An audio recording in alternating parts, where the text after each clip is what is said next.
ഈ അടിയന്തര പ്രമേയം ബഡ്ജറ്റ് പ്രഖ്യാപിക്കുന്ന ദിവസം അടിയന്തര പ്രമേയം അത് ചട്ടങ്ങളുടെ ഭാഗമാണോ എന്ന് എനിക്കറിയില്ല. ഞാനൊരു നിയമസഭാ സാമാജികനോ എനിക്ക് വലിയ എക്സ്പീരിയൻസ് ഉള്ള ആളുമല്ല. ഗോവൻ പറയണം. കെ.എം. മാണി ബഡ്ജറ്റ് പ്രഖ്യാപിക്കുന്ന ദിവസം നിങ്ങൾ ഏത് അടിയന്തര പ്രമേയത്തിനാണ് നോട്ടീസ് കൊടുത്തത്? അത് പറയണം. അപ്പോൾ ഞങ്ങൾ ഈ വിഷയത്തിൽ ശബരിമല സ്വർണ്ണക്കൊള്ളയിൽ ഇനിയും ചർച്ച ചെയ്ത് മുന്നോട്ട് പോകാൻ ഉദ്ദേശിക്കുന്നില്ല. നടപടിയാണ് വേണ്ട സാർ.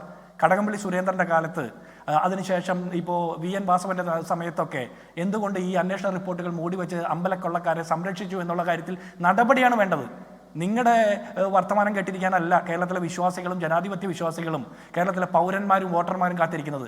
ഞങ്ങൾക്ക് സൗകര്യമില്ല അടിയന്തര പ്രമേയം തരാൻ. ഞങ്ങൾ അതിനു പകരം ഈ വിഷയം പൊതുസമൂഹത്തിന് മുമ്പിൽ കൊണ്ടുവരാൻ കുറെ കൂടി ആഗ്രഹിക്കുന്നത്. ഒരു ഉളുപ്പുമില്ലാതെ ആശുപത്രി ഇടിഞ്ഞു വീണ് രോഗി മരിച്ച വിഷയത്തിൽ പോലും ഒരു നടപടിയെടുക്കാൻ മടിക്കുന്ന സർക്കാരിൻ്റെ കാലത്ത് ഇനി അടിയന്തര പ്രമേയം നടത്തി നിങ്ങൾക്ക് കിന്നാര വർത്താനം പറയാൻ സമയം തരാൻ ഞങ്ങൾക്ക് സൗകര്യമില്ലെന്നേ. ഞങ്ങൾ ഈ വിഷയം ജനങ്ങളുടെ മുമ്പിൽ അവതരിപ്പിക്കുന്നു. ഇനി നിങ്ങൾ പറഞ്ഞു അതര വ്യായാമം നടത്തുകയാണത്രേ. ഞങ്ങൾ അതര വ്യായാമമല്ലേ നടത്തുന്നുള്ളൂ, അടിവസ്ത്ര വ്യായാമം നടത്തിയില്ലല്ലോ ശിവൻകുട്ടിയെ പോലെ.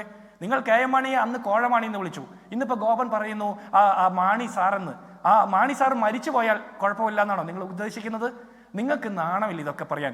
എന്തിൻ്റെ പേരിലാണ് നിങ്ങൾ മാണിയെ ആക്ഷേപിച്ചത്? ഞങ്ങൾ അന്നും മാണി സാറെന്ന് വിളിക്കുന്നു, ഇന്നും മാണി സാറെന്ന് വിളിക്കുന്നു. നിങ്ങൾക്കിപ്പോൾ ബാർക്കോഴയെക്കുറിച്ച് ആക്ഷേപമുണ്ടോ? ബാർക്കോഴ വിഷയത്തിൽ നിങ്ങൾക്ക് എന്തെങ്കിലും ആക്ഷേപമുണ്ടോ? നിങ്ങൾക്കൊരു ആക്ഷേപമില്ലല്ലോ. അപ്പോൾ ഒരു കാര്യം കൂടി പറയാം ഈ കൂട്ടത്തിൽ. ഈ സ്റ്റേറ്റ് ഗവൺമെൻറ്റിന് ശബരിമലയിൽ ഒരു ബന്ധവുമില്ല, ഉത്തരവാദിത്വം ഇല്ലെന്നാണ് ഗോവൻ പറയുന്നത്. എൻ്റെ അറിവിൽ അങ്ങനെയല്ല. അങ്ങനെയാണെങ്കിൽ ശബരിമല വിഷയത്തിൽ നിങ്ങൾക്ക് ഒരു ബന്ധവുമില്ലെങ്കിൽ ആഗോള അയ്യപ്പ സംഗമം എന്തിൻ്റെ പേരിലാണ് നിങ്ങൾ നടത്തിയത്? എന്തിൻ്റെ പേരിലാണ് നിങ്ങൾ യോഗി ആദിത്യനാഥിൻ്റെ ആ പ്രേമലേഖനം നിങ്ങൾ വായിച്ചത്? എന്തിൻ്റെ പേരിലാണ് വെള്ളാപ്പള്ളി നടേശനെ വേദിയിലേക്ക് വിളിച്ചു വരുത്തി തത്വമസര സന്ദേശം പിണറായി വിജയൻ പ്രഖ്യാപിച്ചത്? നിങ്ങൾക്ക് ശബരിമലയിൽ പ്രത്യേകിച്ച് ഒരു പരിപാടിയില്ലെങ്കിൽ